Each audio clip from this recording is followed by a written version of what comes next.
May the 30th, 2025. I have more vital information to give you.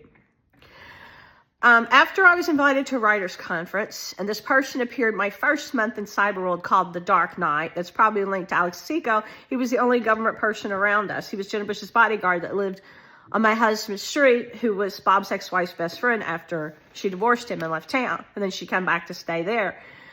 I never had any problem. I used to always brag, and I shouldn't have bragged. I just said, I don't have an enemy in the world, because I never thought I could ever make one. But this crazy ex-wife and him and her first wife's club, he's Jenna Bush's bodyguard, were trying to gang up her husband when I met him. You know, it was just them trying to con him and abuse him, and it's all over money and everything. So I just stayed out of it. I never spoke over 30 words to her, but she would have her friends break in, she'd break in, make sure nothing was ever moved from the way she left it when she left. She would have them spy. I couldn't even walk the track. Her friends in the neighborhood would follow me. I couldn't take the kids to the pool. The Secret Service agent's wife would show up every time. And then we couldn't even take the kids. We took them to Fort Myers to a timeshare they had before I met Bob. And she showed up at the pool there. Next thing you know, my parents are being murdered. And John Saul put them being murdered in a book before they murdered them. And I got an invite to a writer's conference from John Saul and Michael Sack, and I go unknowingly, and Jack Canfield comes up and puts his hand on I went to feel my energy that did chicken noodle soup, unknowing he belongs to a cult. So they baited me. They tried to bait me. They sent me some secret admirer message, and then it had like him. I guess it was just a phantom in a trench coat. And then the first conference, he showed me the book, and I bought it. And it had him on the back in a trench coat, his new picture. Or I said, maybe that might be the second conference. And he's mad at me because when I found out this group was stealing from me, trying to build an all-gay Antichrist world, he wrote The Devil's Labyrinth, where they try to assassinate the Pope or something. They were all against the church. Ron Howard the first year, I think he might even be in on it. And then Tom Hanks and all them. Tom Hanks tried to get me to work for him on the side through writing. And then, so I realized what's going on, but I never wanted fame. You can ask my mom. I was always an introvert. I'd lock myself away in my room, and it was so cruel to my parents, everybody out, even though I had great parents. I would always have to get in the writer's realm. And it's a sacred world when I prayed. When I prayed, I talked to Jesus. Well, this cult said I had a special white aura and a gift. They want to try to kill me. Then I met Steven Spielberg's people. For some reason, they put me in the hotel room next to the casting director. So, you know, she invited me in a room a couple of times to talk about projects because they'd already casted for Dragonfly and Jurassic Park, and they were filming it while I was there. And I'm chased by people wearing Jurassic Park shirts. They tell me I have a white aura, so they tried to connect me to the beast. And they had this NASA scientist come and meet me named Upendra Singh, take a bunch of pictures. And I didn't know until I got home he and his dad invented lasers or satellites. And I did not know they were trying to do this. And John Saul and all them, they came up with this Dark Knight character, which is their version of the devil.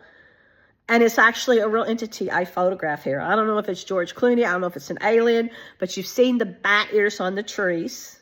And you've seen me in the dentist's office with this thing that appears above my head that is, I couldn't breathe. And the dentist said it wasn't the injection, and then took a picture. It was a freaking space bat. I'm not imagining it. Look at my pictures. Look at my pictures. And after I posted the picture, Stephen King put this exact creature, the bat, coming out of a fortune cookie in the movie It. This character, this is perhaps like the character It. But everything in his books is coming true. This place is, they're building, they have vampires now. They're becoming like Salem's Lot. And my land, they contaminate it.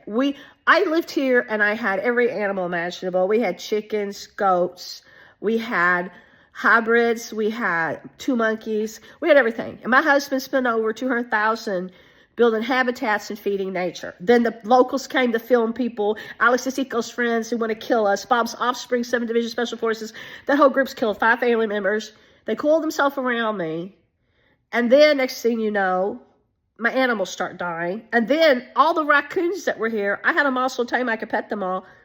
They broke down our fence. I only fenced it because hunters would come in the woods, and I'd call the police and say, don't get on my property, because they would trespass. So I built a fence just to keep the wildlife animals safe. They tore it down on that side, then they tore it down on the school side, came and killed every raccoon, every single raccoon. None of them had rabies. And now they're trying to kill me and my husband after they made several death attempts on our life. They've caused numerous car accidents.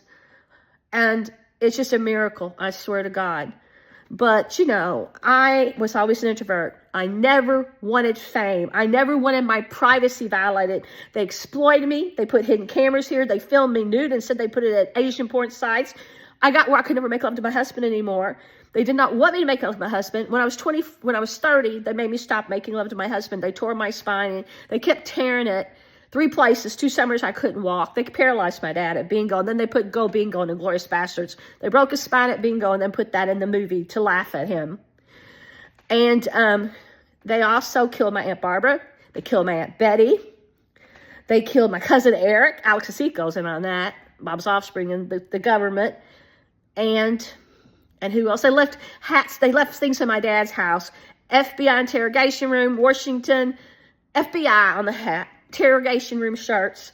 They left Maya necklaces there and here and things that say Sacrifice Sheriff, Alex Asico, Justin Bretz, and Tava Bretz, and Bob Bretz. They said they want to sacrifice me and Bob. And they left messages in my house and there in shrines.